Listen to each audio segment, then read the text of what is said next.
and Councillor.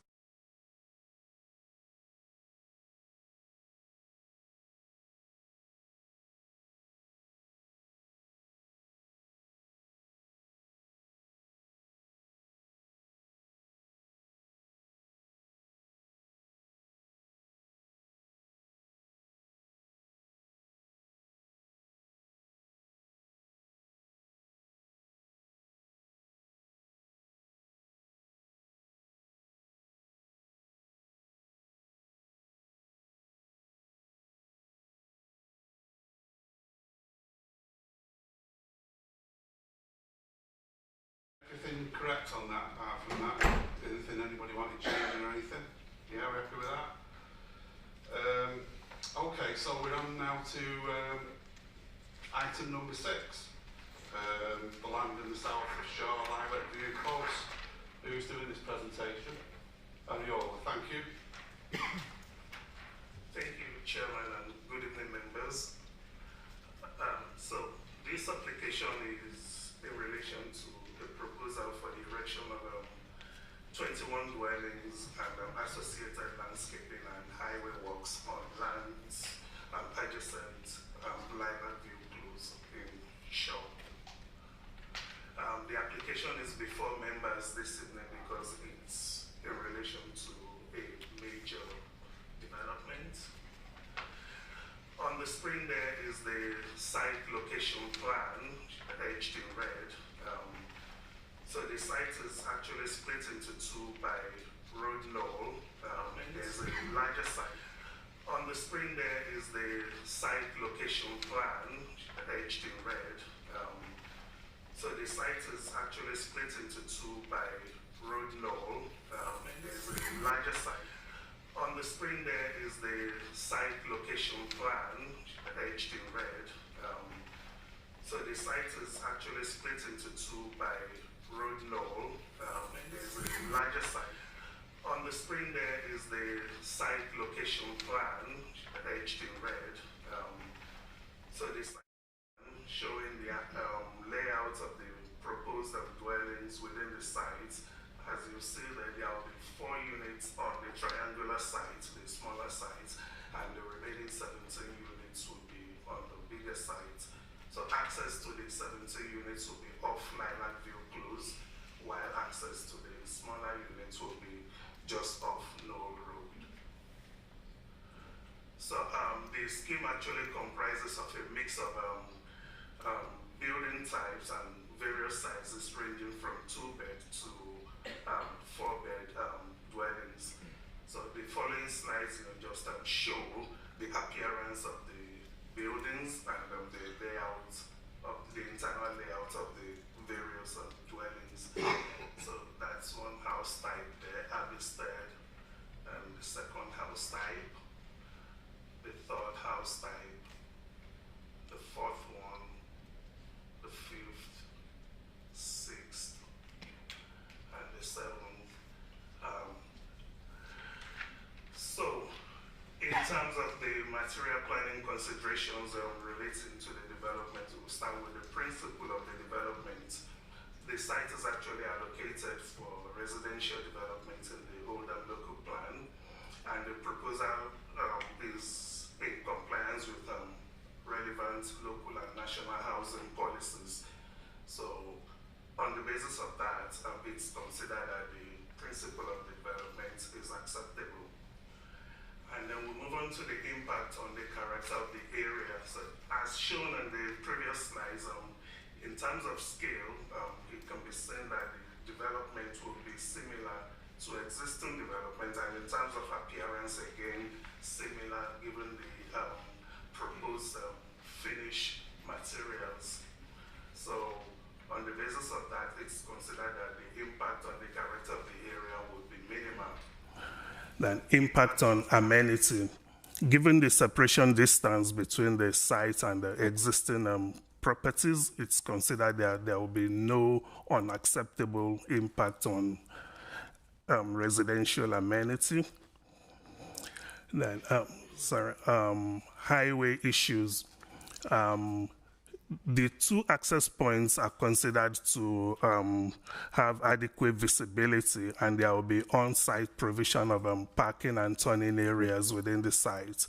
So the highway issues have been, reviewed by the council's highway engineer, and they've got no objection to the scheme. So on the basis of that, it's considered that there will be no unacceptable highway issues.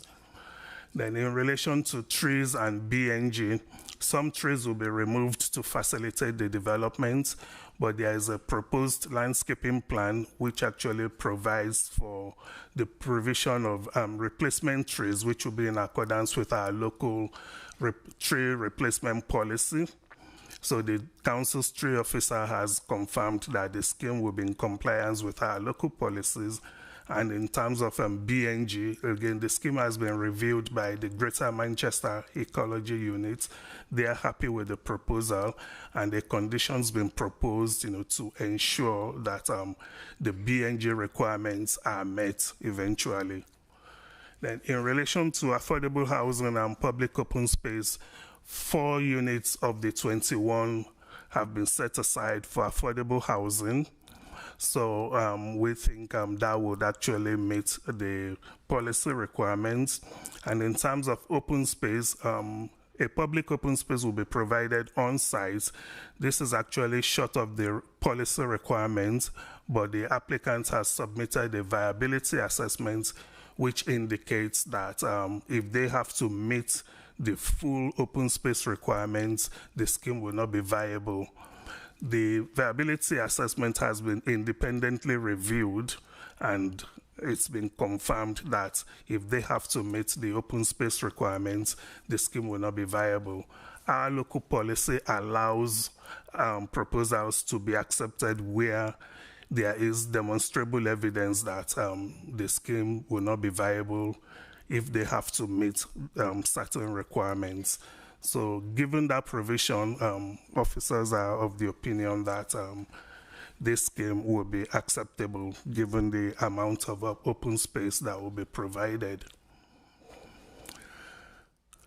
So we've got no objections from the various relevant statutory consultees.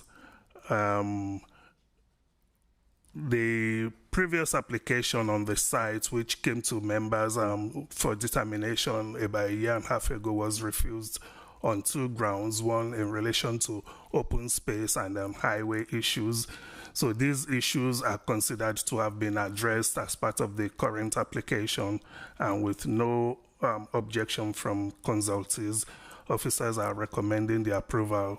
Recommending the application for approval, subject to a Section 106 agreement relating to affordable housing and open space management.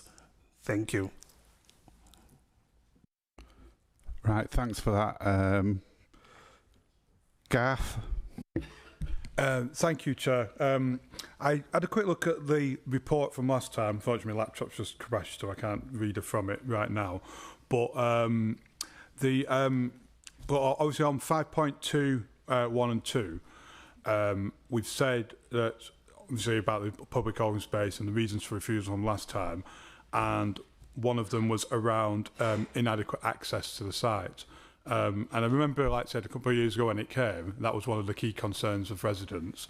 And from what I can see, a similar number of objections have been put in for this application as there were for the last one, with pretty much identical concerns.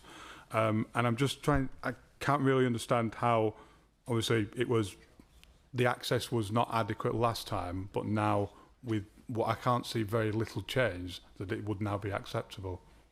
So I wonder if we could perhaps comment on that. Yeah, Wendy, thank you. And you'll answer that one, I think, yeah?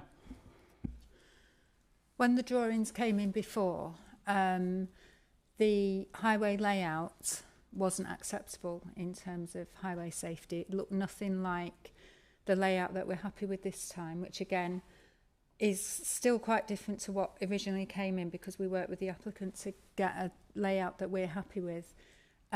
It was much narrower at the junction with Lilac View Close as well. And previously, when we've been so we know that when we get an application in, we need to ask lots of questions to get a different layout that is acceptable. And the amendments just weren't coming in last time either, so we weren't certain that we could get a highway layout that we were happy with. Now we are happy with the layout.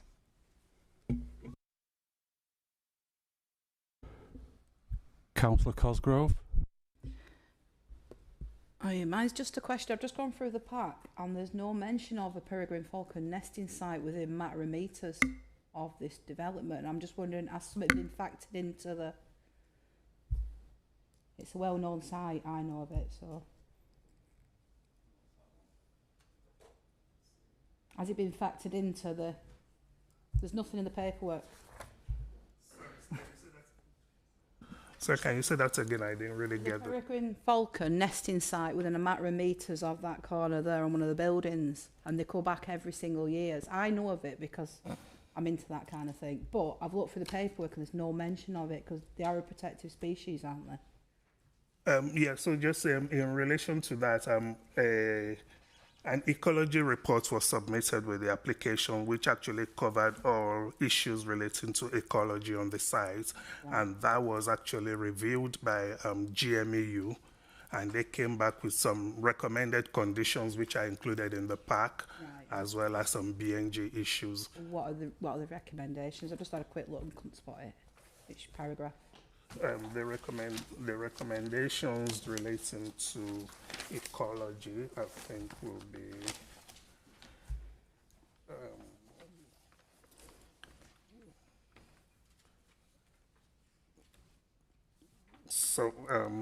also starting from 14, recommendations relating to protection wildlife, starting from recommended condition number 14. 15, 16,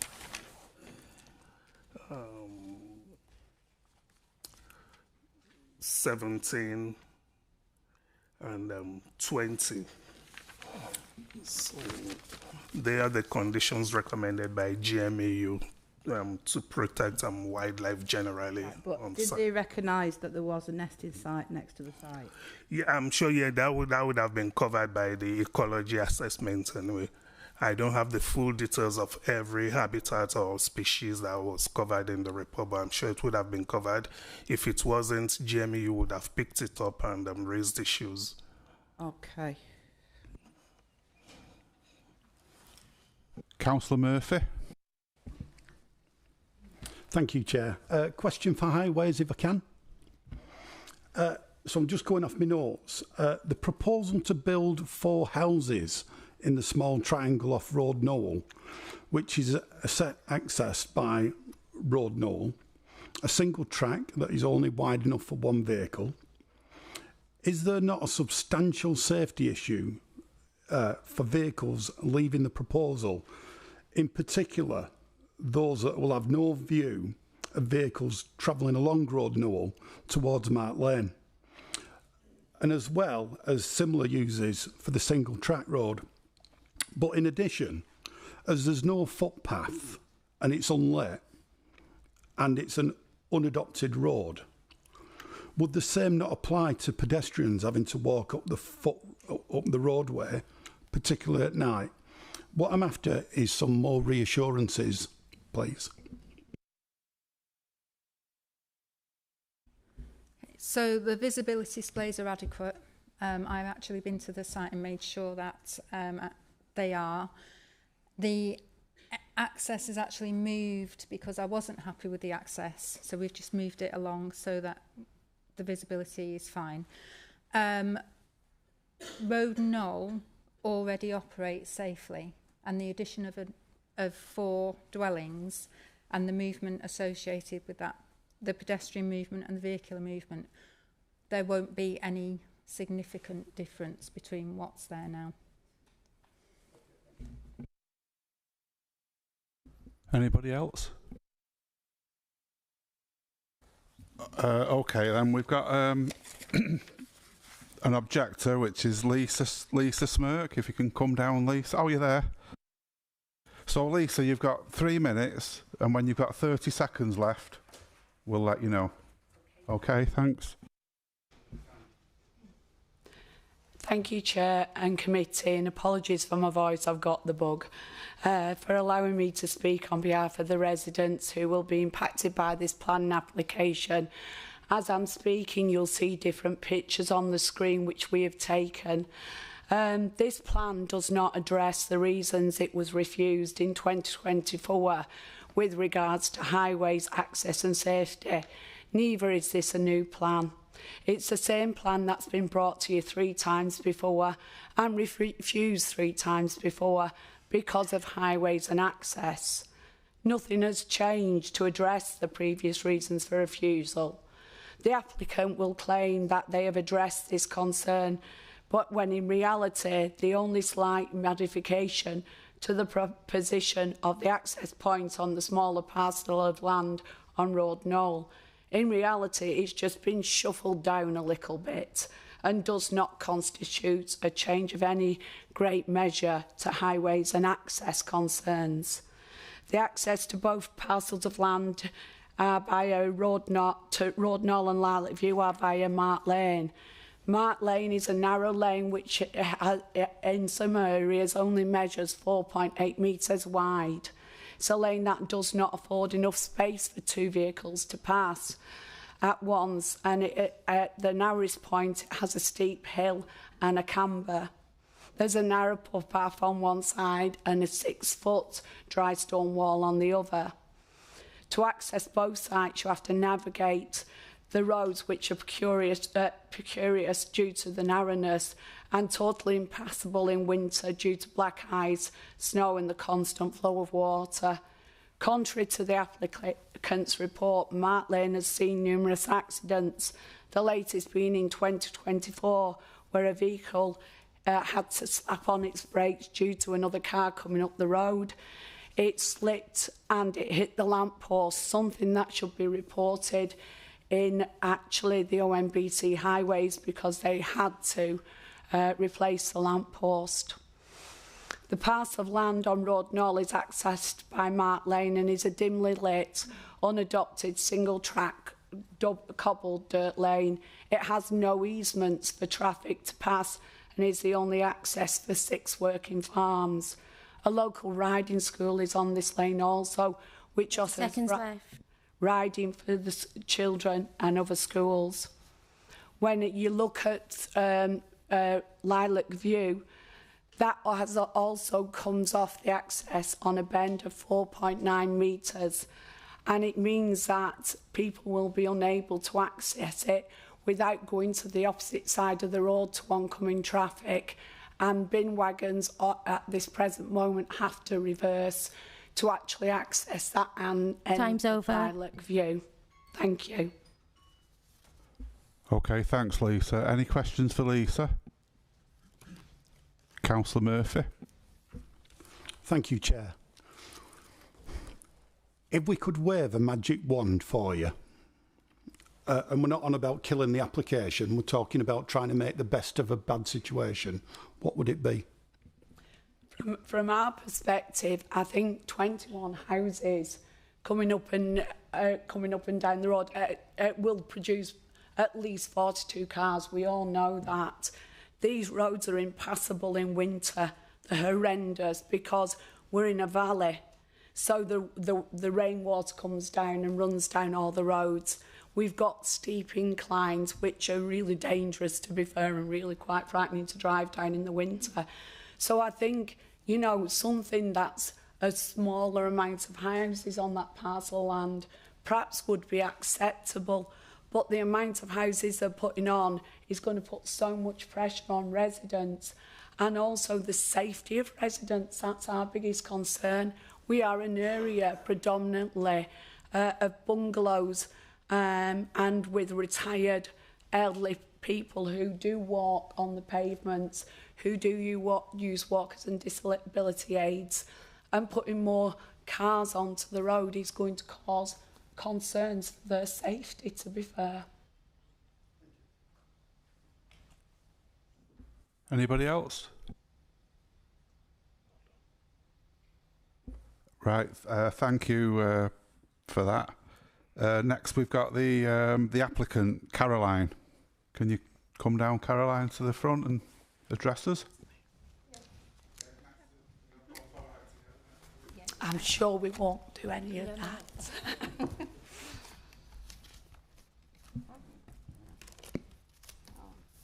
Yeah, can you just turn your mic off, please, Lisa? Sorry. It's all right. We do it all the time. Howard does it all the time, and he's been here for 40 years. He doesn't. So you've got 3 minutes, and we'll let you know when you've got 30 seconds left. Thank you. I'm the agent for the planning application at Lilac View Close and Road Knoll, and of course welcome the planning officer's recommendation for approval. We've worked with the council consultees over the past 11 months to secure a well-designed scheme that will deliver 21 high-quality homes on this Phase 2 allocated housing site. The scheme includes the provision of 4 affordable homes across 2 parcels of land that make up the application site. There'll be 2 2-bed and 2 3-bed affordable houses. The 10-year split of the affordable units will be agreed with the council under the terms of the Section 106 obligation, and these units will be in accordance with the First Homes requirements and offered to a local housing provider. The Section 106 will also cover the management of the open space to be provided on site. The objectors' comments are noted, and the Plan Officer's report to committee is comprehensive and addresses all matters raised by third parties in response to the consultation exercise. All 10 statutory consultees have raised no objection to the proposed development, and appropriate conditions have been agreed. The 2 reasons for refusal of the previous application in July 2024 have been fully addressed by the current scheme. The financial viability report submitted to the council, which has been reviewed by an independent assessor, demonstrates that the scheme is not able to offer more than 4 affordable units or make a financial contribution towards the provision or enhancement of off-site public open space provision without rendering unviable. However, open space has been included within the site layout, which will provide space for children to play. This open space will be overseen by a management company to ensure its maintenance. It's important to note as well that the developer will also still be bound to make a payment of over £60,000 to buy off-site credits to achieve the mandatory biodiversity net gain. The second reason for refusal of the previous scheme related to the highways. Extensive dialogue has taken place with the council's highway officer, and amendments have been made to the scheme during the application process to secure safe access arrangements that are to the council's satisfaction. In view of this, presented to you committee members is a high-quality, well-designed scheme that will deliver 21 homes to the local housing stock, and we ask that you support the officer's recommendation and approve the application. Thank you. Right, thank you. Anybody? Councillor Murphy? Thanks, Chair. Is there any plans to do anything with Road Knoll? To say it's bad at the moment is an understatement. And I'm thinking your new residents won't thank you if you don't when the car fails the MOT for broken coil springs and suspension components. So just wondering whether there's any plans as part of the development to do anything with the road. Thank you. Thanks. No, there aren't, because it wasn't deemed necessary. The council's highway engineer happy with it, the transport statement's happy with it, so no, that's not within the application.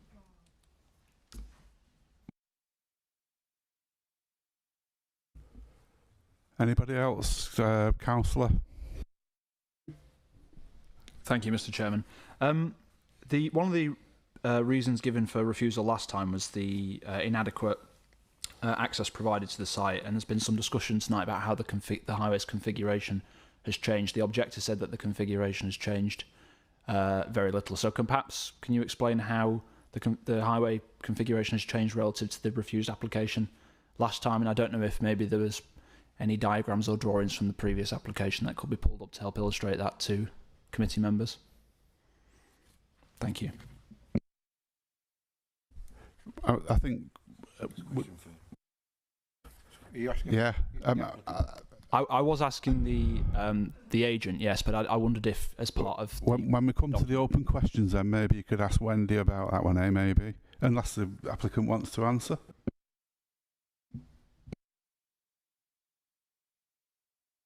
covered it really. Wendy explained the changes that have been made. So we've moved the access on the triangular parcel of land further down. The existing access, which is on that sort of corner, will obviously be blocked up. Because obviously you've got to remember this site has got an existing use, there's buildings on there, there's storage, etc. So the existing access will be blocked up, it's been moved further along. And then also, I didn't deal with the previous scheme myself, I wasn't the agent for that one, but I believe, as Wendy said, there was a bit of an issue at the far end where the access meets with Lilac View Close. And I know that there's a note on there about the width as well to make sure that refuse vehicles, etc., can sort of manoeuvre safely. So as far as I'm concerned, those are the major changes that have come forward. Okay, anybody else? Oh, Garth. Just, I suppose, a quick one, just added from Councillor Murphy's comment about the highway and the state highway. So I understand it's, so I presume it's currently unadopted, isn't it? Is part of your plan in the future to get that part of that road adopted, or are you planning on keeping it unadopted? There's no plan for us for it to become adopted.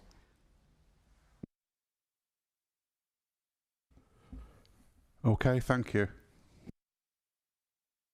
Okay, now we've got the ward councillors now. So, ladies before gentlemen now. So, because Councillor Sykes and Councillor Navy are both speaking. So, Councillor Navy, please. Okay, thank you, Chair. So, I am firmly opposed to this application while it is stated to comply with the policy and has attracted no objections from external agency. That alone does not make it appropriate. My concerns are only heightened by the fact that this application now appears to rely heavily on a Section 106 agreement to make it acceptable. This is greenfield land directly abutting the Great Manchester Greenbelt. In real terms, this represents Greenbelt development by the back door, and I do not accept that a more suitable site could not have been identified. The proposed materials fail to reflect the surrounding stone-built properties, showing a clear lack of regard for the character of the area and vehicle access via Lilac View Close. And Knoll Road is described as acceptable. And Chair, acceptable is not good enough. Residents deserve safe, well-designed access, not minimum standards that create risk. More concerning is a repeated assertion that policy-compliant affordable housing and public open space contributions, even with the Section 106 agreement in place, render the scheme unviable. If a development cannot meet basic planning obligations without waivers, then it is simply not viable and should not be approved. Homes priced at £259,000 cannot reasonably be described as affordable. This proposal does nothing to address our housing crisis, especially low-income families. Instead, it prioritises developer profit over community impact and environment. Thank you. Thanks, Lisa. Any questions for Lisa? Can I just pick up a couple of points there? Number one, you said it was Greenbelt land. Is this Greenbelt land? I thought it was... No, it's not Greenbelt land. And that, just to clarify and be really clear on this, for committee members, Councillor Navesey is unfortunately incorrect on that. It can't treat it as Greenbelt in any way. It is not Greenbelt land. Sorry, I said Greenfield. Greenfield. You also said it was Greenbelt. I made note of it. Abutted. You also then said it's effectively Greenbelt land. If I can come in there, that's fine. You've corrected that, whether you said that or whether you didn't. That's fine. We accept that. Thank you. And the other thing was you mentioned about the costs of the properties. What are the actual? Do we know what the costs of these properties are going to be?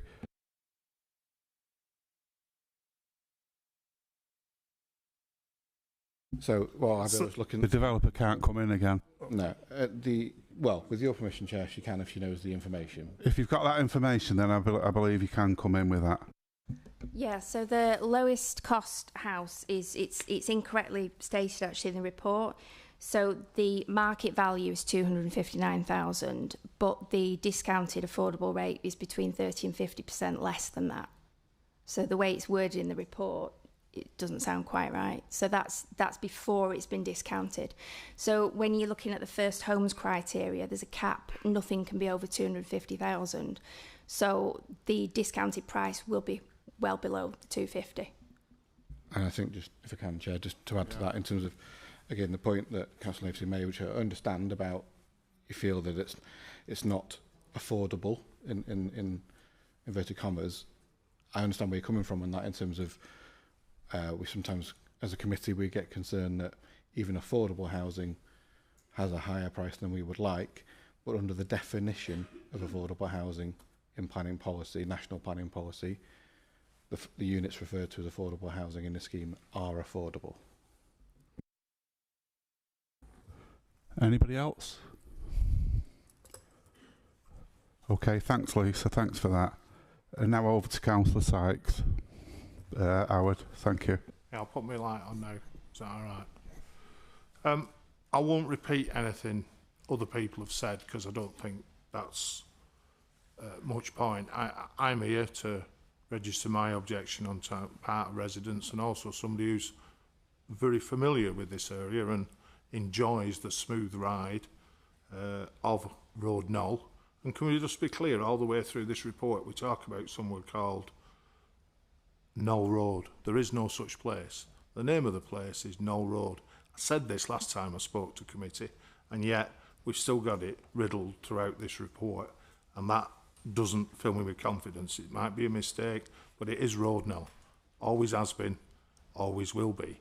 And I have to say it's not even one of the best unmade roads we've got in. But for me, there's a number of issues, and I'm very pleased Councillor Cosgrove raised the issue about the birds, which isn't in any of the recommendations I can find in the report back. And in fact, I can't find anything about protected bird species. There's general stuff about don't cut trees down while birds are nesting, but actually these have a higher degree of protection and aren't mentioned at all. And I think that's a mistake. I think it's in relation to some of the other issues.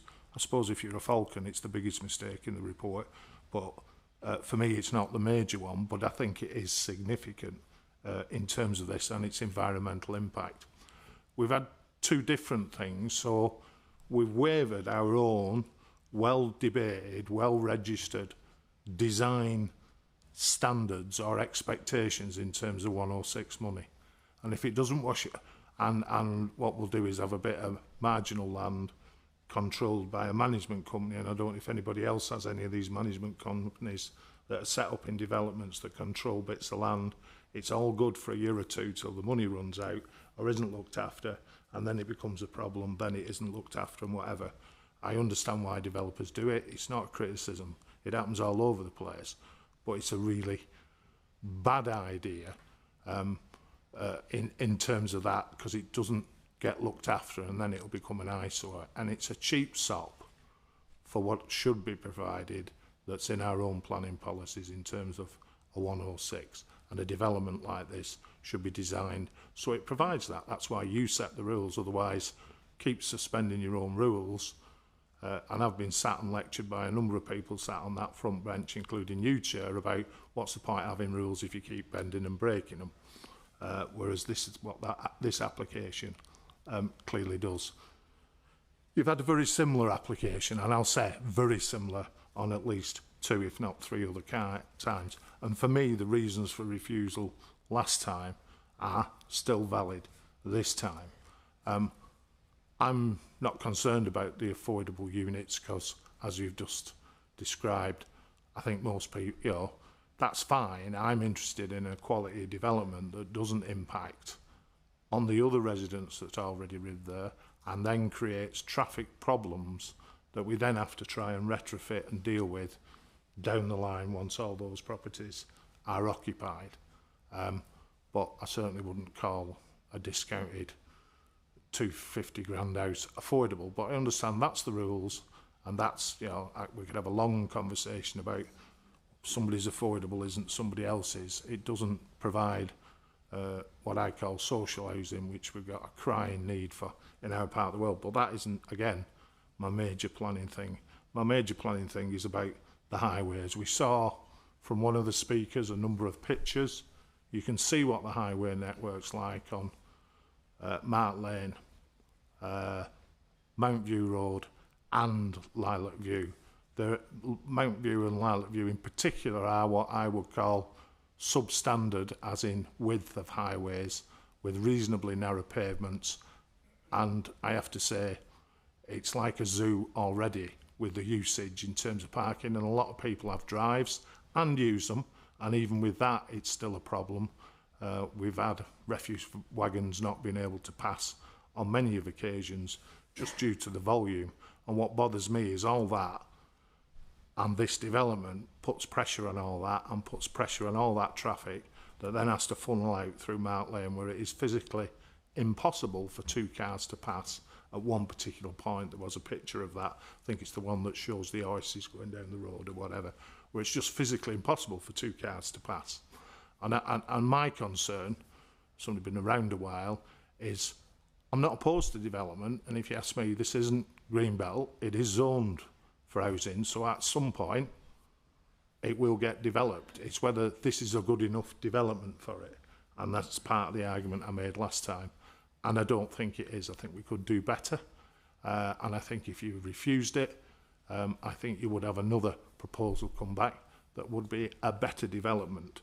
So for me, if I go through the report, I mentioned the highways stuff. I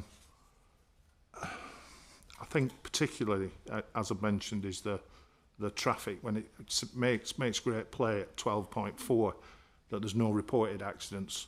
We all know, certainly elected members know, just because there's no reported accidents, it doesn't mean there aren't accidents. In fact, I can assure you there are hundreds of near misses, and if you only go and walk down Mart Lane and whatever, you can find bits of wing mirrors and whatever all over the place where people have scrimped and scraped and whatever. And what we shouldn't be doing is permitting development that's going to make that situation worse. I have tried, and I've had discussions with highway officers what we can do to improve the current situation. And if I could make mention, we last week approved a licensing application for the cricket club that takes the same traffic up the same lane, Mart Lane, which will without shadow of a doubt improve if that's the right word, will increase the number of people that use Mart Lane in order to access the club, because it's had its licence changed from a club licence to what you call a public licence, so it can do events. Now, okay, we've reasoned that out, we've dealt with the traffic issues, or I rather didn't, in terms of that, but that's a material change since the last time you considered this application as well, and it needs to not be overlooked. So just because the fact there is no accidents, it's the highway concerns that concern me the most, as it is the last time I think I spoke to you about this. And I think that's reason enough, along with what I'd call a cheap or half-hearted 106, would be the reasons for refusing this application, Chair. Thank you. Okay, thanks, Howard. Any questions for Howard? Councillor Akhtar? Thank you, Chair. Howard, you've mentioned the fact that you're not against the development on that particular site. What should a better development include, and how many units do you think that the site could accommodate? So just so we're clear, I suppose in principle I'm against development, but that argument was lost yonks ago when it was faced for housing land. I just think the scale of it, I think you need to get at least below 20 to get something that possibly, or even less, would then create proper open space that you wouldn't have to break your own policy within the development, and would then provide an appropriate number that will put less pressure on the network. Whatever you build there is never going to be perfect, and it's never going to fix the poor quality roads that exist on Lilac View, Mount View and on Mart Lane, but less properties, and I don't have a problem if that means, whether they're 3 or 4 bedroom or whatever size they are, less properties will generate less car movements, because there's no public transport option to get to any of these properties at all. And I think that's another consideration. So it is all cars, and it'll just increase the safety. So the argument about the development of this site was lost before I think I even got on the council, in the terms of it eventually going to be for development. And I don't know why that wasn't that case, but that's as it is. The question is I don't think the number of units is far too many for what the site could even reasonably be expect to sustain, that wouldn't put too much pressure, or would put a lot less pressure on the residents that live on Lilac View, Mount View, and the traffic safety on Mart Lane. Anybody else? No? All right, thanks, Howard. Okay, right, well, we'll open the floor. Councillor Murphy. Thanks, Chair. Can I get some clarification and confirmation that the council uses the accident injury database where it gets its data from? So when we say that there hasn't been any accidents, we're talking about injury accidents, not just ones where someone's kissed them way up and damaged each other's cars. So can we just get some confirmation of where we get the stats for that from? I pretty much know the answer. It's for the members of the public. Thank you. So it is injury only, and it is when they're reported. So we're not, obviously, we can't see every single accident. And I don't deal with it myself, but I think it comes through from TFGM, and we've got a database. And if I've got concerns, I can look at it to see if there are any accidents on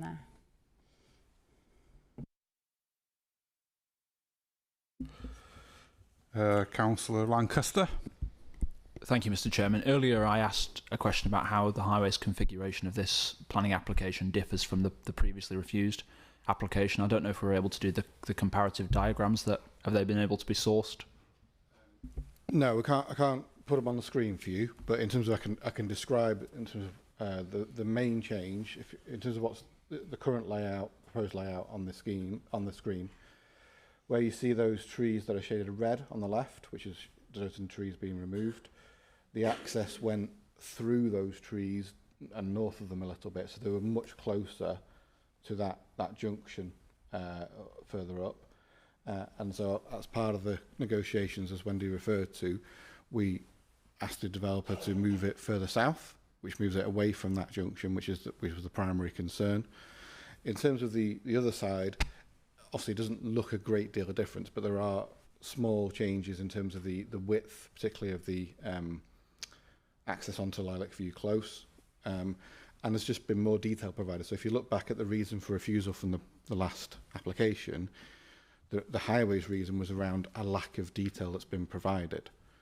We've now been provided the detail that we need. Wendy's been able to assess it properly and is happy with it from a highways point of view. Thank you, Mr. Chairman, and thank you, Peter, for that answer. So the access that's been moved on the left parcel of land on this proposed development, do we know how the distance of the movement?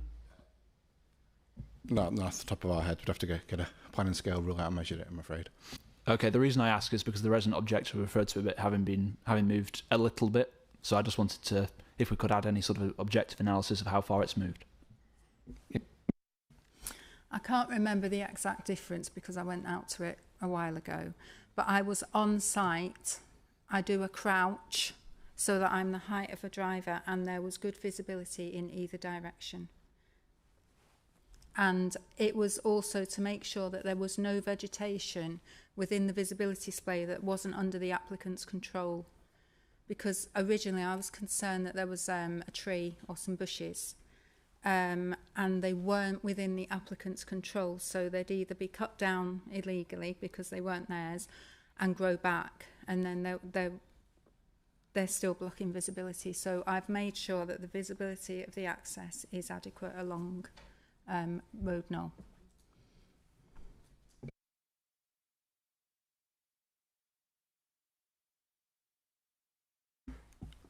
Councillor Murphy.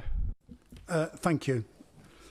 Is there an option to transfer the management of the land to the council the moment it becomes up to adoptable standards to address some of the concerns that Councillor Sykes had when we come to these management companies maintaining them for a few years, and then, because I, as a ward councillor, I have had experience where we've got these oddments of land where we've got an issue on it and it's owned by some company in Burnley or at the other side of the country, purely because it's under management. Is there an option? Is that something you could work with the developer with to get it transferred? Thank you. I presume you were, sorry, Chair. Yeah, it's fine. Presume you're referring to public open space there in terms of that, the land, when you talk about the land, the public open space. So, obviously, as a committee tonight, you've got to assess the proposal before you. The proposal before you from the applicant is that this land will be managed by a management company, and that's what's set out and has to be decided upon tonight in that sense. So, I think addressing that point first, I understand the concerns because there's been bad experiences in the past with management companies. However, it is a valid way to manage and maintain land, and there are plenty of good management companies out there who do it. Where I live, I have to pay it for one as well. Never had a problem with them, as an example. So I think we have to be careful not to taint all management companies with the same brush because a couple have been poor.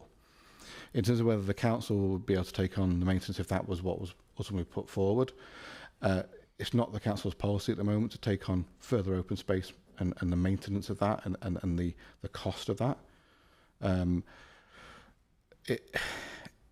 It's particularly for such a small area of open space, the cost is additional because people having to make that extra journey to do a small amount of mowing. It's more time and what have you. So it's not necessarily cost effective for the council to be able to take on the management of that. However, if that's something that the council in general or councillors in general want to raise with the Parks Department, after there can be conversations about that as in general about whether that policy is the correct policy for the council or not. But obviously, as a sat here in the position that I'm in, covering planning, I can't say that our Parks Department are able to take this open space on at this point in time. And in any event, we need to assess the application before us, which involves a management company. Okay, thank you. Can I come back when we go to debate and discussion, please? Or are we at that stage now? Oh, perfect. Right. Can I come back then? Or is somebody... you know, it wouldn't be me, would it, if I didn't monopolise the meeting and take it over. So, if I can bowl a couple ones in that I think would address to make it better so that you can have a little Dave Magic wand. If the committee is minded to move approval, there is a couple of conditions that I would certainly like to see. And I've not made my mind up. I'm wanting to listen to some debate. The first condition would be a condition, if we can, to look at this thing with the falcons, with them being a protected species and making sure that is double checked so that we're not missing a trick here or something like that. The second condition would be to do something with Road Knoll. I listened to what the applicant said. The applicant. And that road, I can't begin to tell you how bad it is, and it is certainly going to be made worse by the development of the new site and then once it's done, if we don't do anything with the road, then extra vehicle movements, and I believe planning say it's 7 movements per day per household. Don't know where they get 7 from. But I would certainly like to see a condition where they return the road back to a reasonable standard following all their equipment that they're planning on using to actually get these things built. Because I'm sure we'll all agree that a road that is already bad will be made worse. Thank you. Wendy, yeah. So I'll address the question about adopting it first. The council wouldn't want to adopt Road Knoll. Right. I'm going on about doing something with it. Okay. As part of the development. Doing something with it. Okay. I'm not talking about Road Knoll. I'm not talking about bringing it up to adoptable. Sorry. I'm not talking. Sorry, Chair. I'm not talking about bringing the road back up to adoptable standards. I'm on about making improvements to the road, such as planings or scraping it off and planings or chucking some tarmac down or something to improve the condition of that road. Thank you. So not adoptable. So because it isn't adopted, I can't insist on an improvement. The only improvement I could insist on would be to have it adopted, but it isn't the right thing for us to do. I'm going to slightly go against what Caroline said, because once you get machinery, plant and machinery on there to build the houses, the condition of it is going to deteriorate, and the contractor is therefore very likely to have to make an improvement to make it passable. So in reality, it probably will be improved. It won't be improved to an adoptable standard or a standard that we can insist upon. But if the developer wants to sell the houses and get access for the future residents, they will have to make some repairs to Road Knoll. So, and just to, well, first to pick up on what Wendy's saying there in terms of the highway, Councillor Murphy, that ultimately they'd have to make good any damage that's done, otherwise they couldn't access the site. So, but it's not necessarily, other than through the construction and environmental management plan, we can't enforce that improvement, so to speak. On the Peregrine Falcon point, it was a Peregrine Falcon, wasn't it, Councillor Cosgrove? Yeah. So I've had a quick look of the preliminary ecological appraisal, and with the Chair's permission, I'll look to Caroline to correct me if I get any of this wrong, but I can't see reference to it in the ecological assessment. GMEU have been consulted. They would be aware of such things, and they would have addressed it, I believe. However, if that is of a serious concern to the council, to the committee, I think the only thing I could suggest maybe is that we defer the decision tonight to go and revisit that, because I do appreciate it is, if it's something the committee are very concerned about in terms of the Peregrine Falcons, I think we need to look at that again, given that I can't see it in the ecological appraisal. With the Chair's permission, Caroline can correct me on that. Yeah, Councillor Murphy.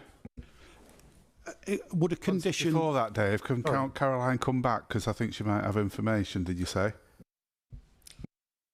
Yeah, I can't remember because I read the report earlier. There was reference within the report to a species that the location of which couldn't be confirmed because of safeguarding legal reasons. Now, I'm not sure if that's what that's referring to because I can't remember. But yeah, that's all I can say. But certainly within the conditions, there are lots of mitigation measures, lots of protection measures, that there's got to be lots of additional ecological surveys whilst construction's before and whilst construction's taking place. So I'm quite sure that that can be covered under that condition. Right, thank you. Councillor Murphy, sorry about that. I would like to see a condition in the report. I'm not sure it needs deferring. I think a decision could be made tonight, and we let the officers carry out the confirmation of whether that survey has been done. But definitely as a condition. I wouldn't want to accept it on I think and not sure. I'd want somebody to put it in writing that we've carried out a survey and there hasn't been any concerns found. Thank you. So on that, apologies to Councillor Oldham, by the way, because you had your hand up before that, so I apologise. But on that, Councillor Murphy, though, so would you recommend it for approval subject to that being put in it? I'd like to hear more of a debate from the rest of the members, depending on the decision. Right, thanks. Councillor Oldham, sorry about that. Thanks, Chair. You don't need to apologise to me, Peter. I can sit patiently. There's something that this application doesn't sit well with me. There's too many. Howard mentioned some errors in the application. There's a couple of things, and I know Dave's mentioned conditions. I don't like conditions. I think we're just batting things away there. I think we need to make a decision on this, and obviously that's a big thing. The Peregrine Falcon, we've got to look at that as well. The access to it for me, I don't know how. I don't know, even if you limited the number of developments on there, I don't know how you'd get over that, because it looks so narrow. It looks so... I don't know how you'd ever get around there. And as Howard pointed out, there's no public transport. It's just... There's elements of this that don't sit right with me at all. The access doesn't sit right with me. That unadopted road, I certainly wouldn't like to be travelling up that to my house all the time. So I think that would, for me, I'd want that sorting out before anything got done. It's just, I think it's too big a development. I think however many you get there, the access is going to be a problem. And the errors on it and the Peregrine Falcon, I don't think this is good enough to submit to committee for us to agree. Right, thanks for that. Councillor Harkness? Yeah, I think I agree with Brian there. And I mean, I was here for when it came last time, and I haven't seen enough material changes to warrant a different decision. I'm not convinced with the access. The unadopted road is poor. I'm not convinced that, I mean, you say obviously that it is going to be damaged more during the construction, and you say obviously they've got to put that back to a certain standard. I'm not convinced that that's, to what level that's going to be and how that's going to be maintained, and so, how that's going to be enforced and that sort of thing. So on those grounds, I'm happy to, I'm going to recommend refusal on the same grounds as last time. So can you just say what those grounds are, just so we're all clear? Well, yeah, it's 5.2, 1 and 2 on page 8. So it's those two grounds again, because I can't see that there's enough change to warrant those differences. I suppose part 1, I'd be, if the officers were happy with that, I'd be happy to sort of not go with that and just stick with the part 2. But I do think, like the 106, as Howard's pointed out, I'm not convinced that it's strong enough. But yeah, basically those would be the two. I'll second that, Mr. Chairman. Okay, Councillor Woodvine seconding that. Peter's going to come in there. Yeah, I'll bring Wendy in a moment as well in terms of the second reason. So just looking back at the reasons for refusal last time, in terms of the first condition, obviously about the concern we had at that point was that there wasn't any contribution to, or an adequate contribution to public open space, because at that point in time there wasn't a viability assessment that showed that the development couldn't afford it. Now that the reason that we're not proposing that as a reason for refusal as officers now is that this time around there has been a suitable viability appraisal. It's been independently assessed, and in light of national policy on that, we have to take that into account. And they are providing what open space contributions they can do. They are providing affordable housing. It may not be the full policy compliant amount of public open space, but given the viability situation, I wouldn't recommend that as a reason for refusal this time around, because the evidence is there. On highways, I'll ask Wendy to come in. The use of Road Knoll is being focused on a little bit because it's unadopted. There are quite a few properties already accessed from Road Knoll with no incident or little incident. It's not an adopted road, so the condition of it will be different. The future residents will know that when they move into those properties. And if there was space and other things in play there for us to want to adopt it, we would do, but there isn't, and there's no reason for us to adopt it because it's for additional households gaining access to it. In terms of the other pocket of development, the layout is acceptable in terms of highway safety. The access is wide enough where it meets Lilac View Close. There's plenty of there's enough parking provision, so there'll be no additional parking on Lilac View Close. The transport statement that was submitted, I just need to find my figures, and this is an industry-wide tool that's used to tell us how many likely movements there'll be. So there'll be an increase in during the AM peak of 14 trips. So there'll be an expected 14 additional trips and 11 in the PM peak. That equates to 1 additional vehicle movement every 5 minutes or so. So when I make an assessment, I've got to assess the effect of the development on the existing highway network. And in the MPPF, the impact has to be severe to warrant a refusal, and an additional 1 vehicle every 5 minutes or so during the peak periods wouldn't have a severe impact on the local highway network. So therefore, we've worked with the developer to make sure that we've got a highway layout that's acceptable to us as the local highway authority. We won't quite go to the vote yet. We've got a proposer and a seconder. But Councillor Hussain, you said you wanted to speak. Yeah, thank you, Chair. I wasn't here in the last, when this was brought for the committee. I'm just having a clear understanding is, since last time in July 2024, when this was brought to the committee here, what changes has been made besides the 2 refusals? Was there anything else pointed out last time? The mention of Falcons, did that happen before? Was that raised before? From recollection, no, I don't think it was raised last time. Yeah. And so in terms of answering your question about what's changed, the primary thing is there's a viability assessment now, which removes the first reason for refusal, and there's greater detail and a change to the highways layout that makes it acceptable to us as a highways authority now. So as a planning committee, it was refused on these 2 points here, and both have been addressed now. I'm trying to recollect. It did come to committee, didn't it? Yes, of course it did. So, yes, it was refused by committee, yes. By just these 2 points? Yeah. And both have been addressed? Yes. Thank you very much. Thank you. Councillor Murphy. Thanks, Chair. And apologies again for coming back. Is Highways and the planning officers aware of the culvert that is currently just at the entrance of the properties on the triangle?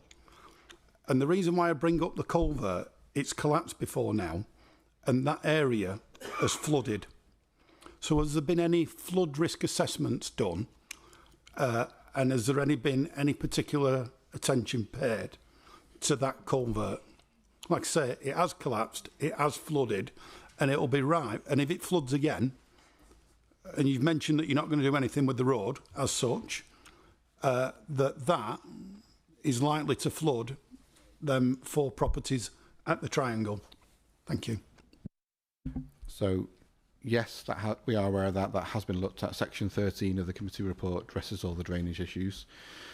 In terms of any existing issues in terms of flooding, when we have new development come forward, we're not able to require new development to fix existing issues. All we can require is them not to make it worse through the way they've developed the site. So suitable drainage has been proposed. I think, are there conditions on drainage, Abiola? Yes, there are conditions on drainage as well, as often is the case for these developments. So we and the lead local flood authority are satisfied that from a drainage point of view, this development is acceptable. Okay, thank you. Anybody else now before we go to the vote on this? Okay, so Councillor Harkness. Right, I think I did ask you, but I'll ask Councillor Harkness again and Councillor Lancaster what the reasons are now exactly for refusal just before we go to the vote. Councillor Woodvine, sorry. Yes, Chair. I think from what, based on what Peter says, I will take out the first one on 106 and just stick with the highways one, because I get what you say on that, but there was concerns last time, and I don't feel there's been enough done to mitigate those. So I will go on the second point.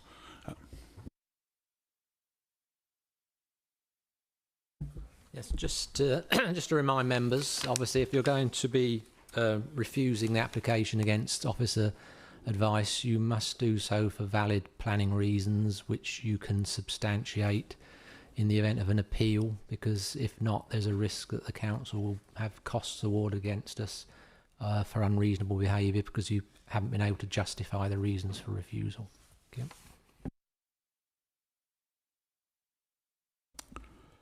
Okay, then we go to the vote then. So, anybody in favour of what Councillor Harkness's suggestion was? Raise your hands.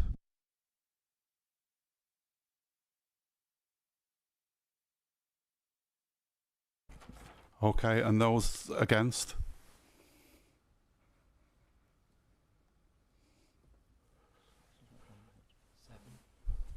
Have we got any abstentions? Thank you.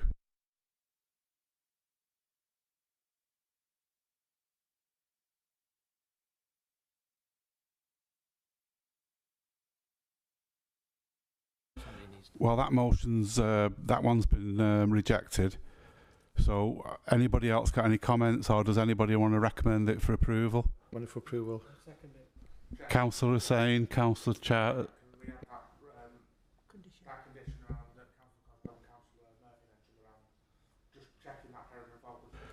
So, Councillor Hussain, you were recommending this for approval. Have you got anything that you want to add in there, which we may or may not be able to do? Yeah, we'll attach that. We'll attach that condition.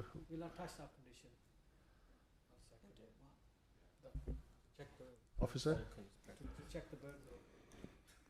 Okay, Peter's going to come in on that one. Yep, so just to draw a couple of things to attention. So first of all, I realised my mistake earlier when I was referring to the ecological assessment, that of course, because these are protected birds, they wouldn't be named. You can't put them at risk by naming them in a public document like that. So it doesn't mean they haven't been taken account of, and given they're a protected species, if it is an established nest, GMEU would have been aware of it, and they would have considered that in their advice to us. So I do feel that actually the issue has been addressed. If there's still concerns, I think I'd just draw attention to condition 15 that's proposed by ourselves. So I'll read it out just so it's clear. It is 15, yes. No tree or shrub clearance or demolition of any building on site shall occur between the 1st of March and 31st of August in any year unless a detailed bird nest survey by a suitably experienced ecologist has been carried out immediately prior to works and written confirmation provided that no active bird nests are present, which has been agreed in writing by the local planning authority. So that condition will have been put in by recommended, by GMEU, I imagine, because of the likes of the falcons and any other birds that are protected. Right, Councillor Charters, yeah. Sorry, would that then be covered if the nest was not on site but would be potentially affected by vehicle movements and stuff, or would that just protect things that are on site? Because if it's as Councillor Navy said earlier, if it's abutting a site that might have these protected birds on it, might affect them. And I think Councillor Cosgrove does believe that it's to the side of the site rather than on the site.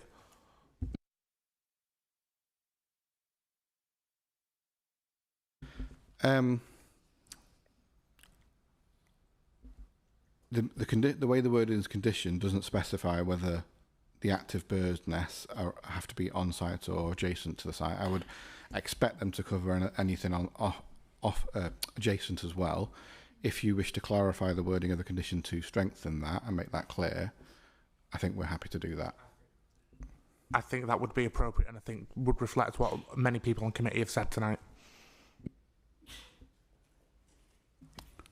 So are you happy with that now, Councillor, to approve that? Yes, we do. With the conditions that we just spoke about and all the other conditions? Yes, we are. Both of you? Okay. Okay, so we'll go to the vote. All those for? In favour?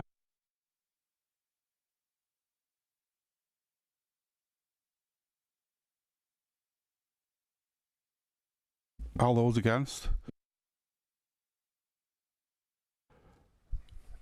Thank you. Have we got any abstentions? Right, thanks everybody. That's carried, isn't it? That's going. That's approved. Thank you. Thanks everybody.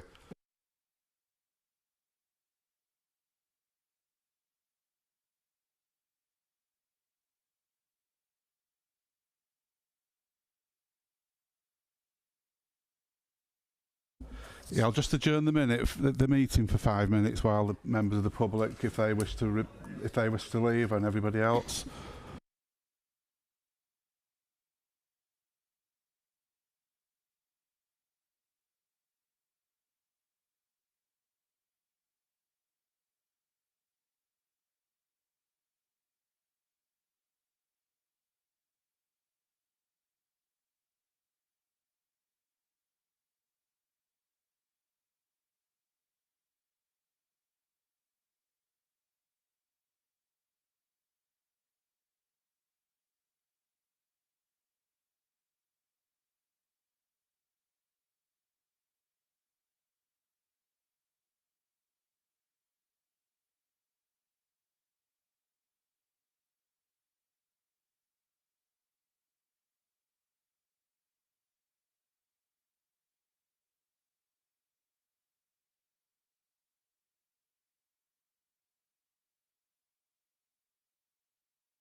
All rise.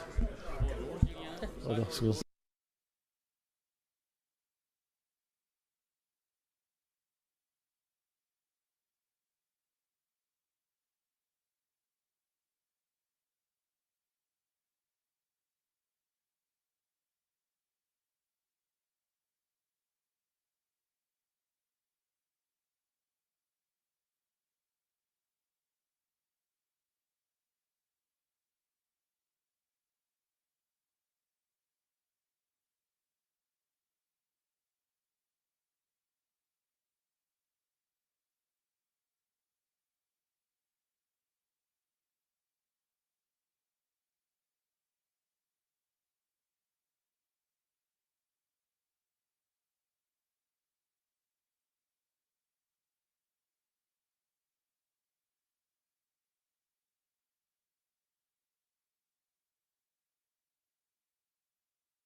Richard, do you want to come to the front just to save a bit of time?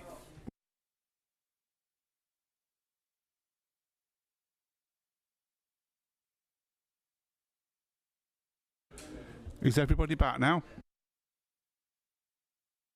We'll just give it 30 seconds.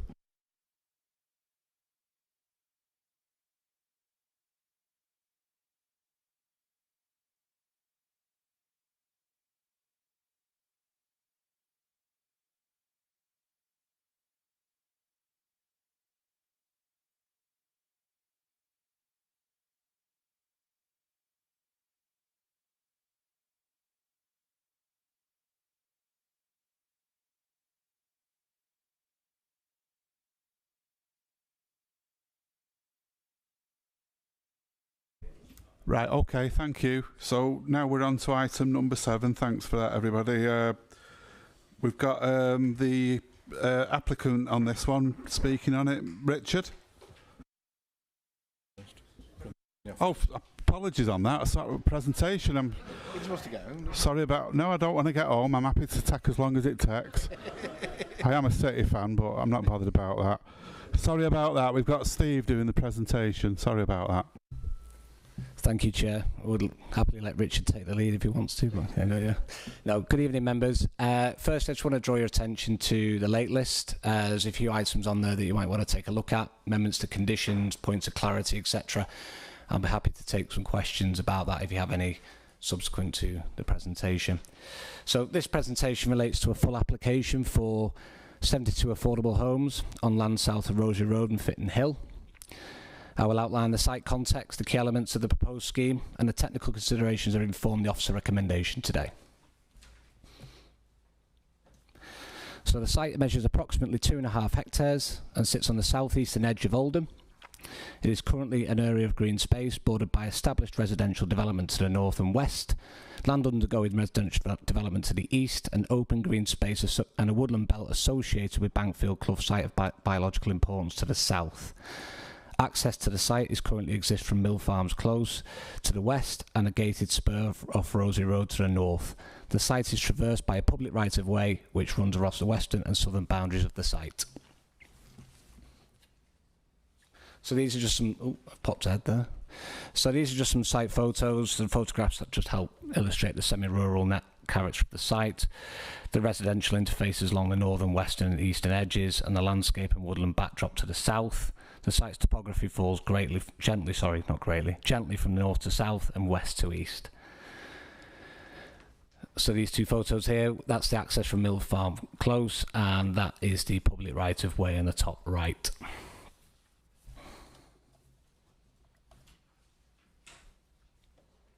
Okay. So just turning first to the principle of development. The site is allocated for residential use under Places for Everyone policy JPA 16, and therefore the principle of housing on this site is firmly established.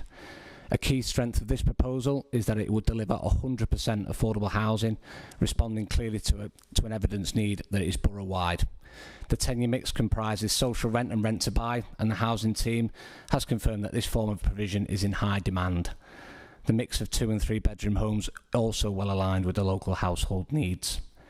In terms of viability, the applicant has submitted a viability assessment which demonstrates that a policy-compliant package of Section 106 contributions towards education and open space, totaling to just over 897k as set out in the committee report, cannot be supported. This assessment has been independently verified by a qualified viability consultant on behalf of the council. The outcome of the assessment concludes there is a surplus of just over 45k, which represents the maximum contribution the development can viably afford. The applicant has agreed to contribute this amount in full as set out in the committee report. For clarity, the 897k figure represents the policy compliant level of contributions the council would normally seek from a development of this scale and forms a starting point where a scheme is fully viable. However, the planning system requires viability to be taken into account, and in this case, the verified evidence demonstrates that insisting on policy-compliant level of contributions would mean that the scheme would not come forward at all. This is actually the same for a market scheme, because our viability consultant also assessed a market scheme and came to the same conclusion. This does not render the proposal unacceptable in planning terms. Rather, it means that the development is viable only on the basis of a reduced level of contributions. National policy is clear that when considering the weight to be given to viability, it is a matter for the decision maker, having regard for all circumstances of the case. With that considered, officers conclude that the delivery of 72 affordable homes on an allocated site represents a significant benefit that, in officers' view, provides sufficient justification to accept a reduced level of Section 106 contributions. So just turning to the proposed layout, it's been designed to integrate positively. Oh, I've gone a bit further ahead again. Apologies. There you go. So it integrates positively with its surroundings, with an adjoining development to the east, creating a coherent and connected neighbourhood. Primary access for the development will be taken from Rosia Road, delivered through the eastern parcel of development, which is currently under construction. And an emergency access is proposed from Mills Farm Close, but that will not be a through road, that will be bollarded. So parking provision is acceptable, with most dwellings having 2 spaces and a small number having 1 or 3, depending on the house type. The layout incorporates just under 1 hectare of public open space and is well distributed across the site, overlooked for natural surveillance, and is linked to an enhanced public right-of-way. So just in terms of appearance and scale, the development features 4 2-storey house types, which are all set out in the committee report, which together create a coherent but varied streetscape. The house types adopt a contemporary suburban appearance, and a variation in brick types will give each block and street frontage its own identity. Boundary treatments reflect their setting. Brick walls are proposed in the most prominent locations, such as street-facing garden boundaries. Close-bordered fencing is used between private gardens, which is very common, and stop-proof fencing with hedging softens the site's southern and eastern edge, adjoining the open space and woodland. Just in terms of residential amenity, this has been assessed very carefully. Separation distances throughout the layout meet the expected guidelines, and there are no unacceptable back-to-back relationships.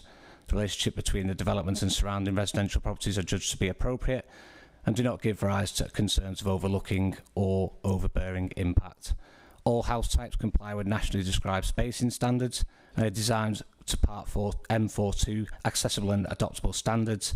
Construction impacts will be managed through a detailed construction environment management plan, and both air quality and noise assessments demonstrate that the development will not result in unacceptable effects.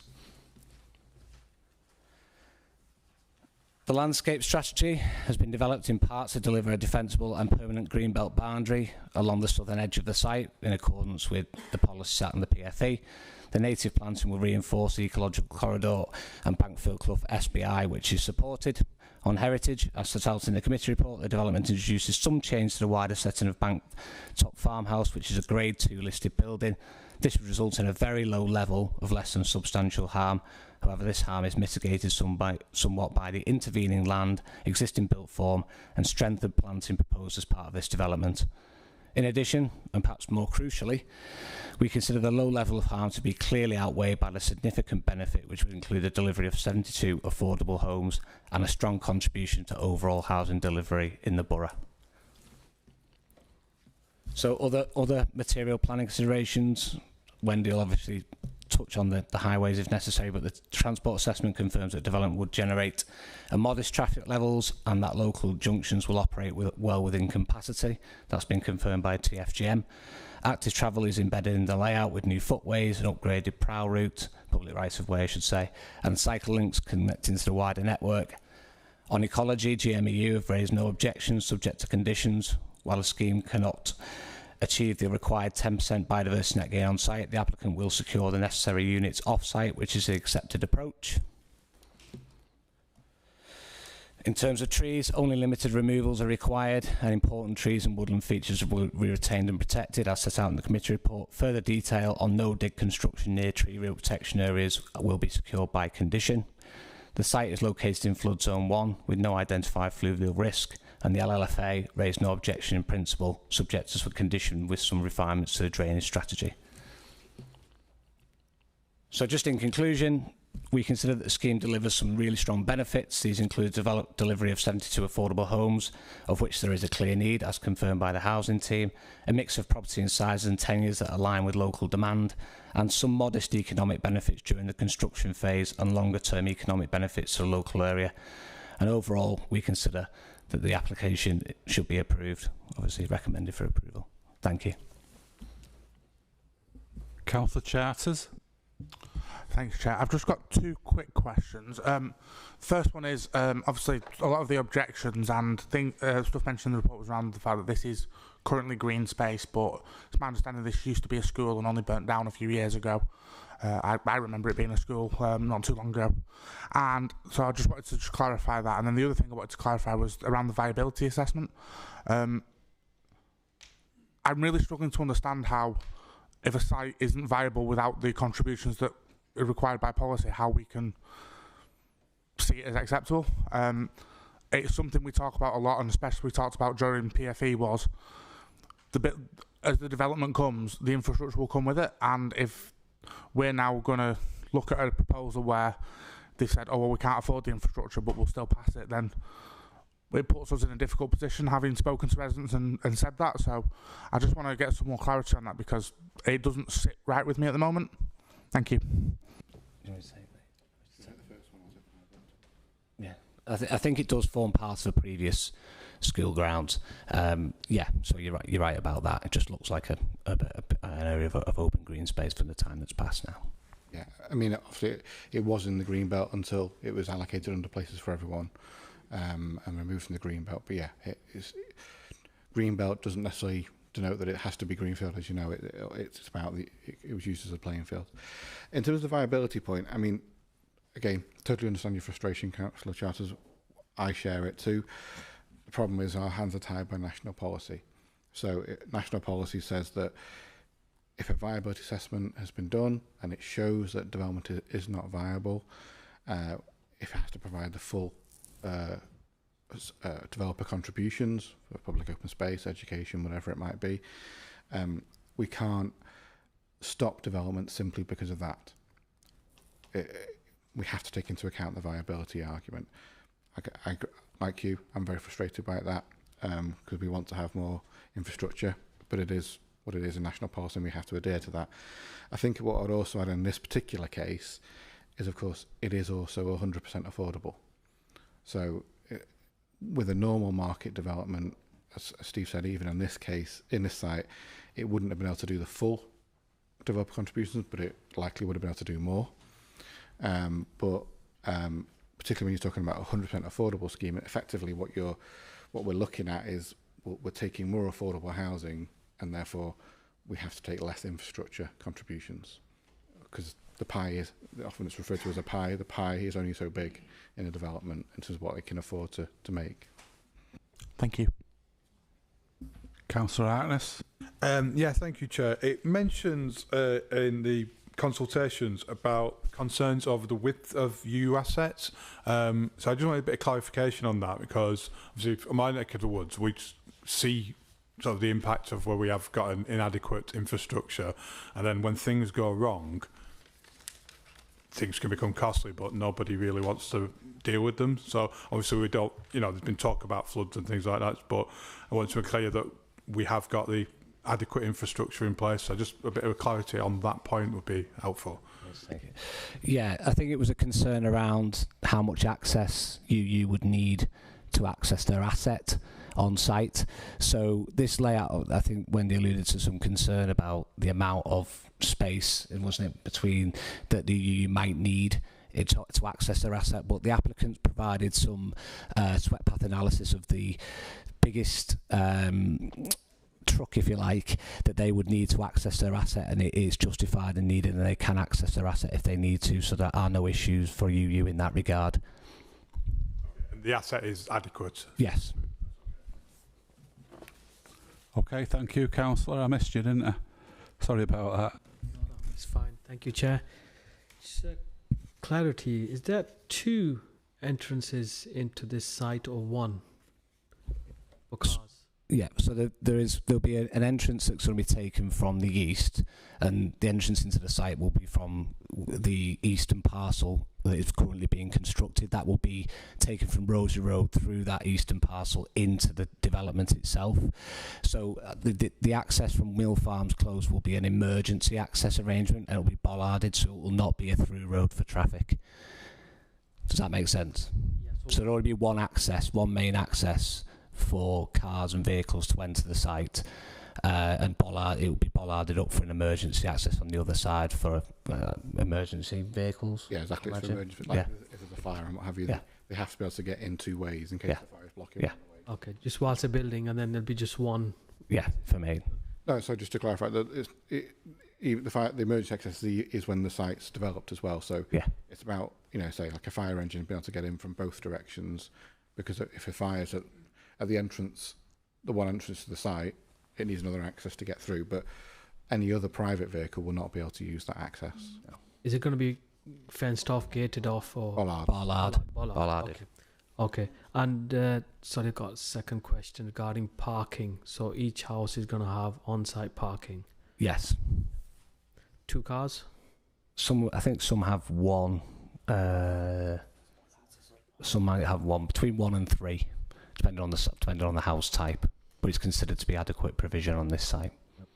Thank you, Chair. Thank you. I've got Councillor Murphy and then Councillor Charters. Thanks, Chair. That picture up there is dead handy. What I can't see is a recreational spot on the development. Is there a threshold for the developer having to provide recreational facilities such as a small play park? Because I'm mindful that the lack of Section 106 contribution that we would possibly put towards an existing area has been reduced. Yeah. So I'm just after some clarification on why there's no recreational area on the site. There is no recreational area proposed on the site, but there is going to be a contribution of 45k, and that money will be spent on enhancing existing open space provision at St Martin's Park. So that's going to be something our open space team will look at in that regard. But there is no sort of play provision on this site. Is there any thresholds for this? I don't think there is in policy 23. So there's a couple of things. I mean, there is public open space, isn't there? In terms Yeah, public open space, but there's no. So yeah. When you talk about recreation space, we're presuming you mean play facilities and that kind of thing. Yeah. So there is public open space, like a amenity green space that people can run around on and play on in terms of that large green area on the screen. That is a valid form of public open space. We I can't it's off the top of my head, I can't remember the threshold. There is a policy. We have a interim plan and policy position statement on how we deal with public open space on residential developments. Ultimately, obviously, we'd like developments to provide things on site. On a site of this scale, you probably wouldn't get actual play facilities because it tends to be the larger sites that provide brand new play facilities. But you can get contributions toward it. And we have got some contributions on this site, but obviously not the full amount that we would like because of the viability issues. I'm thinking it's the same as Gentle Drive application. I remember that one. Would it provide money for our park? Yeah, so there's a small contribution from this site which will go towards is it St Martin's play area around the corner. Councillor Charters. Yeah, just to come back on that, St Martin's is very close. It's not like it's the other side of the estate. I just want to come back on those bollards because I'm a bit confused. Are we going to be movable bollards? Is it going to be like or is it going to be some concrete bollards? Or I'm just trying to work out how, obviously, because I think it says it's going to be for UU access as well if necessary to that part of their site. Yeah. So I just wanted to work out, just for my own interest, how it's going to work. Thanks. They're usually removable bollards, but the exact detail is covered in the condition, the general condition that we always put on for highways, and that is ultimately what will form part of the drawing for the Section 38 agreement. Okay. Councillor Hussain. I think you've just answered the question I was asking.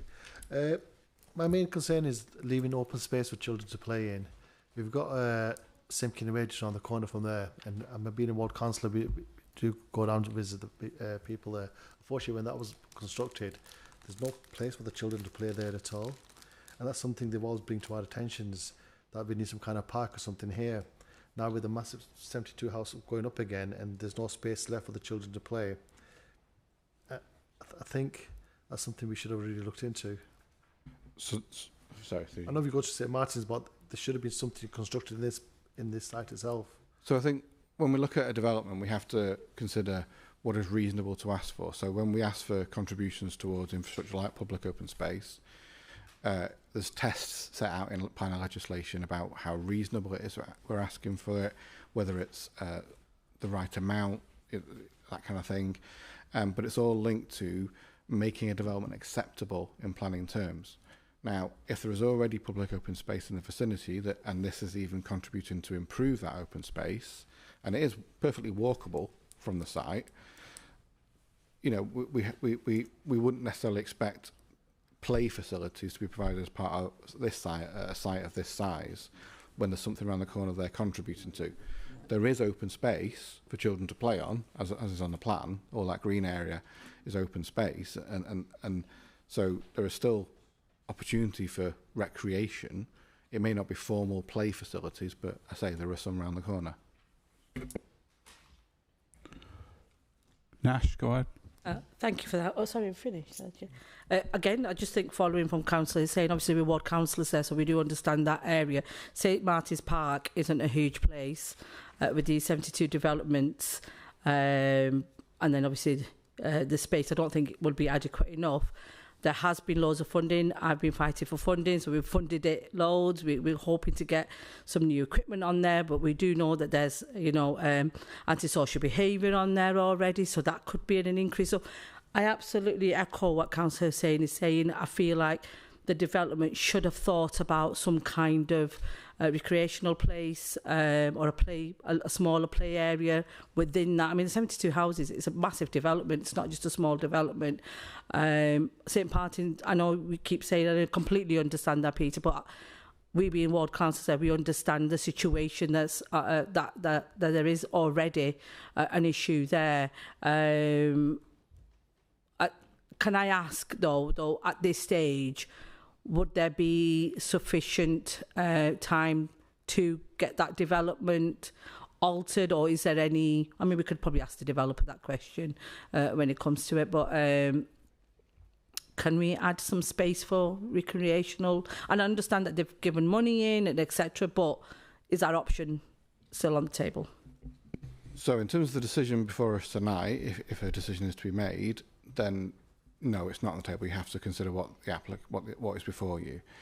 Obviously, you can ask the question of the developer's agent and whether there's a willingness to defer the application and consider whether a play area could be provided. I think what we have to bear in mind, though, as I say, is that because it's gone through a viability appraisal, obviously a play area costs money.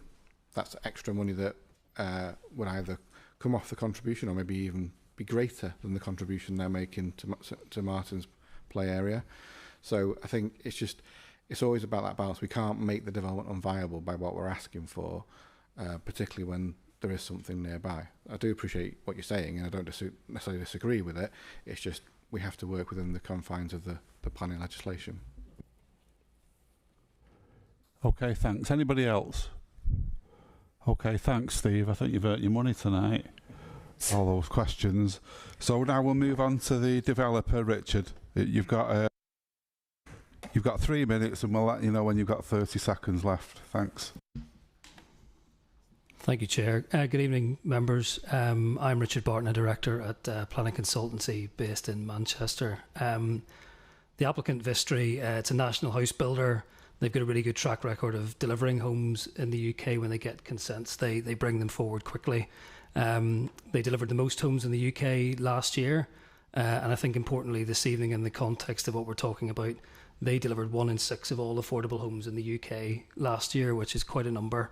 It's their intention to deliver this scheme promptly so that these homes can be made available by the selected registered provider from next year. As Steve said, it's a 100% affordable scheme, 72 homes, a split between 2 and 3 bedrooms, a variety of terraced, semis and detached, trying to provide something that meets the needs which are very apparent in this area for a number of people. We have worked hard on the layout to ensure this is a quality proposal. In curtilage parking across the site, which hopefully helps avoid on-street car parking, which we know we try and avoid at all times.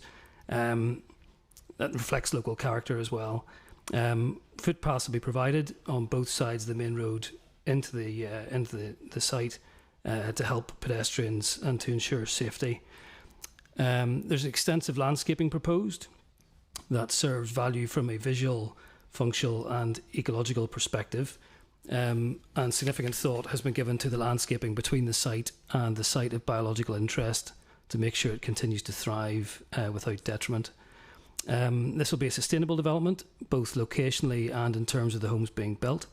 The site is within easy walking distance of regular bus services, and the homes will be built with a high standard of environmental sustainability. There's an existing right-of-way, which will be moved and upgraded as part of the proposal as well, which should result in a more pleasant way of moving through the site than is currently available. From a technical point of view, the scheme is deliverable. As members would expect, a number of technical assessments have been undertaken on the site, and these have been collectively demonstrated the suitability of the site to accommodate the extent and type of development proposed.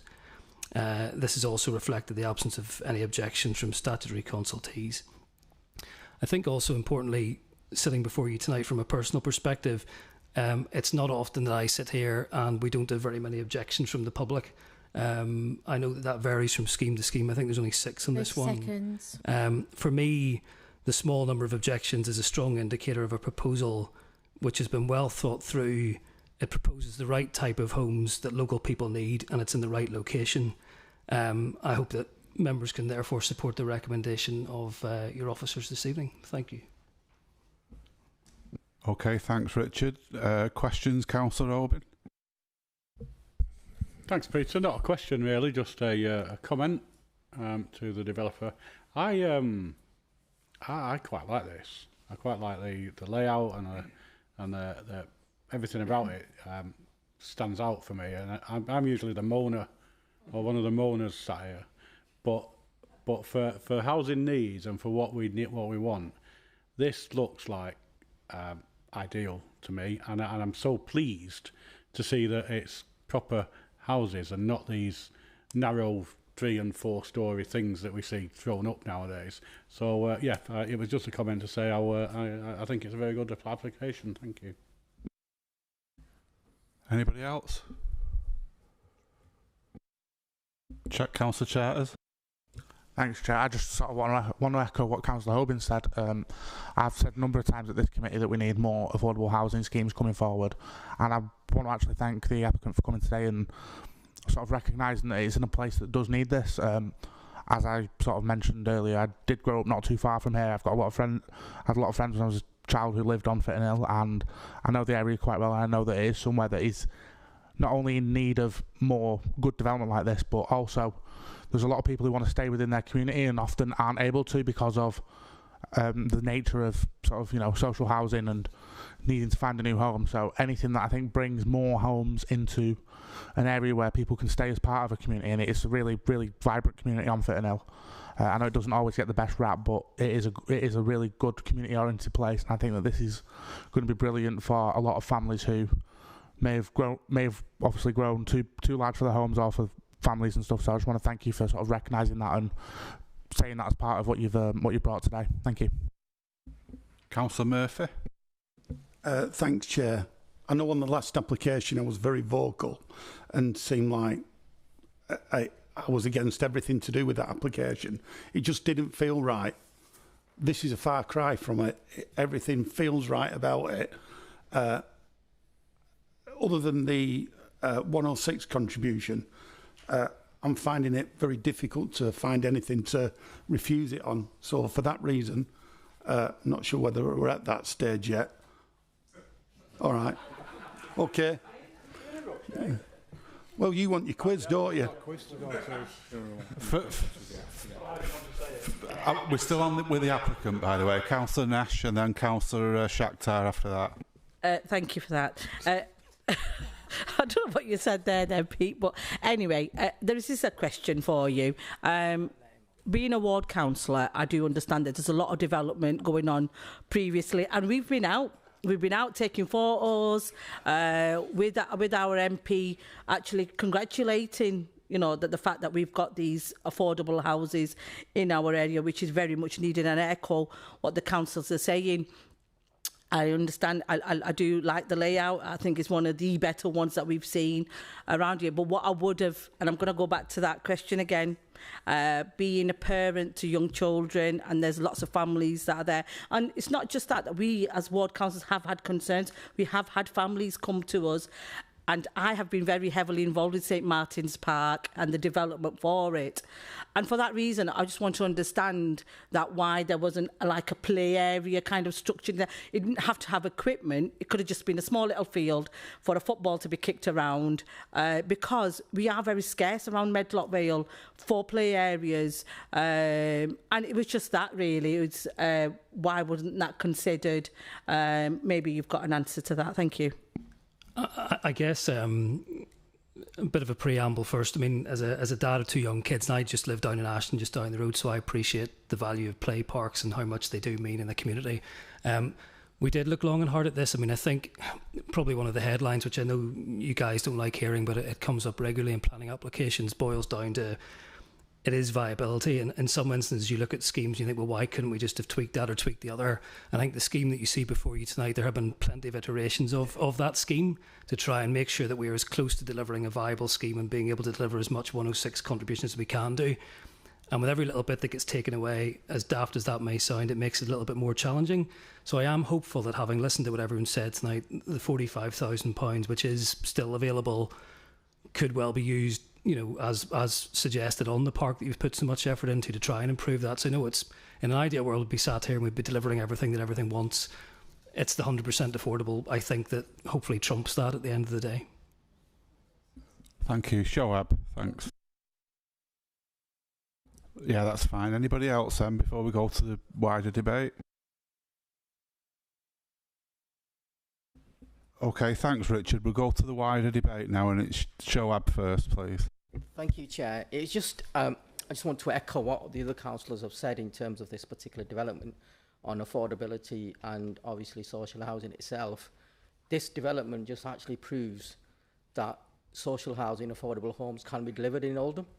But what bugs me all the time is that they get delivered in the inner wards.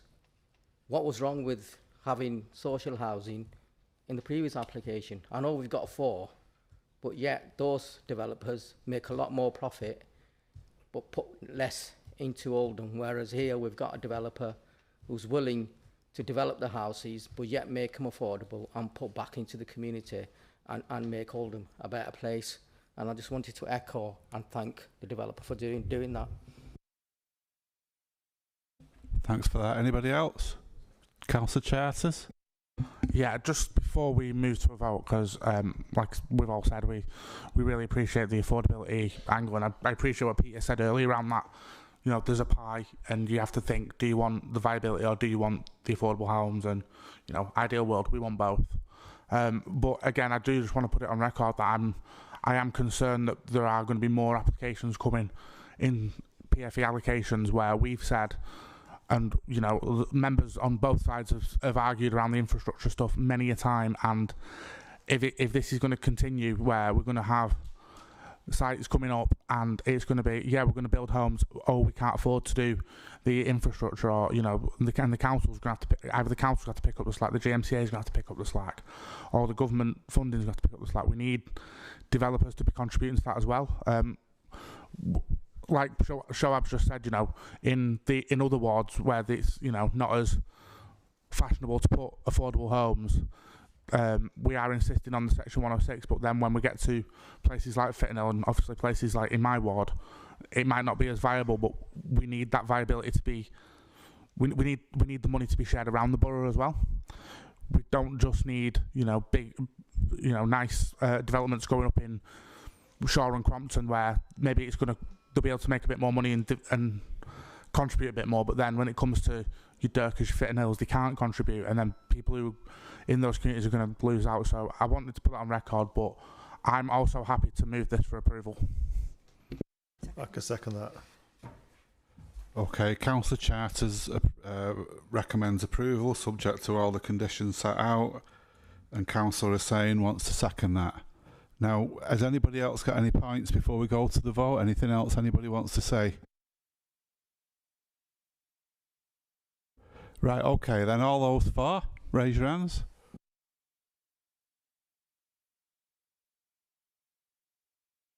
I will still say anybody against, just to make sure see. Right, so that's approved, obviously. It was originally, so thanks everybody. Appeals update now, the last thing on the agenda.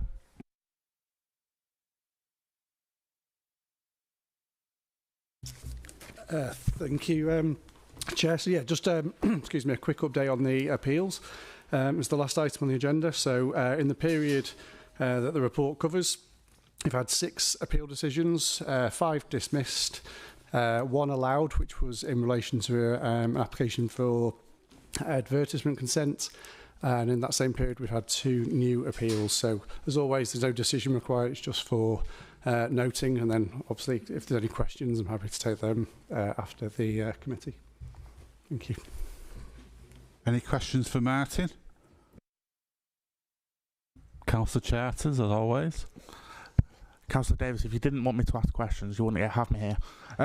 It's just around there's an appeal for the Clough Manor application now. I understand from media say another application's been submitted, so I'm just not sure what's going on with that specific site, because I think there's been a number of concerns. I know that Councillor Lancaster's raised these before as well, so just wanted to get a bit of an update on that. If it's okay with you, Councillor Charters, we'll email you. I think we've had the same query. I can't remember if it was from Councillor Lancaster, just to break down all the different applications. I think. Yeah, that's fine. Given it's a live application at this point in time. That's fine. Thank you. Anybody else? Okay, well, thanks everybody. Christmas is round the corner now, so if I don't see any of you, all the best. Have a great Christmas with your families and all the rest of it. And thank you everybody for being so well behaved tonight. Thank you very much. I love that you aimed that at Brian while you said it.